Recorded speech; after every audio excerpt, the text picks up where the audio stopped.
દર્શક મિત્રો, સતરંજ ગુજરાતીમાં આપનું સ્વાગત છે।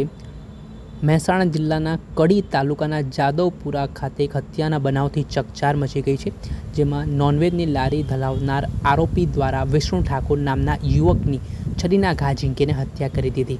આ સમગ્ર ઘટનામાં પૈસાને લઈને આરોપીની દાનત બગડી હોવાની વિગત સામે આવી છે। વિષ્ણુ ઠાકોર અવારનવાર નોનવેજ લેવા માટે આરોપીની લારીએ આવતો હતો, ત્યારે એક દિવસ વિષ્ણુ ઠાકોરના ખિસ્સામાં વધારે પૈસા હતા, ત્યારે આરોપી દ્વારા વિષ્ણુ ઠાકોરને લૂંટી લેવાના ઈરાદે તેને કામ છે તેવું કઈ ગાડી પર બેસાડીને લઈ ગયો અને ત્યારબાદ અવાપરી જગ્યા ઉપર લૂંટના ઈરાદે છરી વડે હુમલો કર્યો। આ ઘટનામાં વિષ્ણુ ઠાકોરે પણ પ્રતિકાર કર્યો અને તેને ઈજા પહોંચતા તેનું મૃત્યુ નિપજ્યું। આ મામલે શું કહી રહ્યા છે કડીના ડીવાયએસપી, તેમને સાંભળો।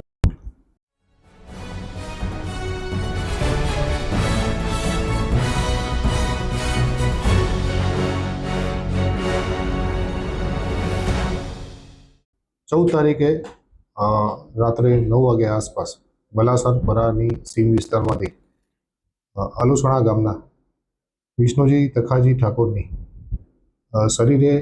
शरीरना ऊंडा घा मारी मरण निपजावेલું હોય એ રીતની હકીકત કડી પોલીસ સ્ટેશને મળતા તાત્કાલિક કડી પીઆઈ અમો તેમજ એલસીબી પીઆઈ પોતાની તમામ ટીમો સાથે ત્યાં આવી ગયેલા। પોલીસે તાત્કાલિક ગુનાની ગંભીરતા ધ્યાને રાખી 8થી વધારે ટીમો બનાવી 16થી વધારે સીસીટીવી અને સર્વેલન્સ કરી ચેક કરતા સીસીટીવીની અંદર ઉપરોક્ત મરણ જનાર છેલ્લા બનાવથી 10-15 મિનિટ પહેલા એક વ્યક્તિ સાથે જતા જણાઈ આવેલ, જેની પૂછપરછ કરતા મોહમ્મદ નોમાન ખલીલુર રહેમાન મૂળ રહેઠાણ બિહાર કે જેઓ પશુપતિ ઇન્ડસ્ટ્રીઝની સામે જસીબેનના ખેતરની અંદર બનાવેલી ઓળીમાં ભાડેથી રહેતા હતા અને જાદવપુરા ખાતે નોનવેજની દુકાન ચલાવતા હતા, તેઓ એમની સાથે જતા જણાયેલ। ત્યારબાદ પોલીસ દ્વારા ઉપરોક્ત ઈસમની શોધખોળ કરતા ઈસમ જે એમનું રહેઠાણ હતું તે મળી ન આવેલ, તેથી શંકા જતા પોલીસે અલગ અલગ ટીમ બનાવી અને એમને હસ્તગત કરીને પૂછપરછ કરતા સદર ઈસમ દ્વારા આ બનાવ બનેલો હોય અને એનું મર્ડર કરેલું હોવાનું જણાઈ આવતા અત્યારે એની અટક કરેલ છે।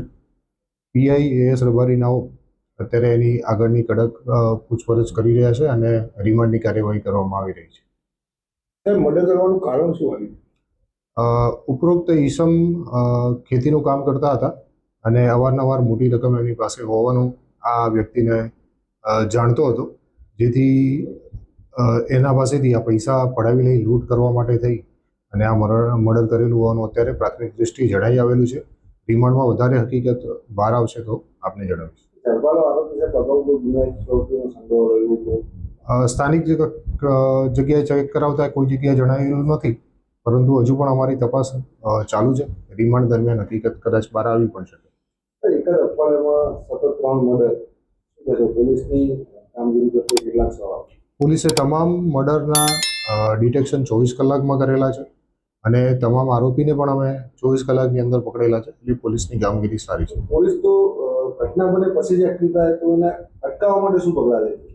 પોલીસ અટકાવવા માટે અમે વારે ઘડીએ ફૂટ પેટ્રોલિંગ, કોમ્બિંગ તેમજ નાઇટ પેટ્રોલિંગ વધારતા હોઈએ છીએ અને અટકાયતી પગલાંની પણ કામગીરી કરતા હોઈએ છીએ। બલાસર ગામે 3 ભેંસો ચોરી અને એના કત્લ કરી નાખી, એ બાબતમાં એ બાબતની અંદર અત્યારે પોલીસ ત્યાં પહોંચી છે અને હકીકતની તપાસની ચાલુ છે।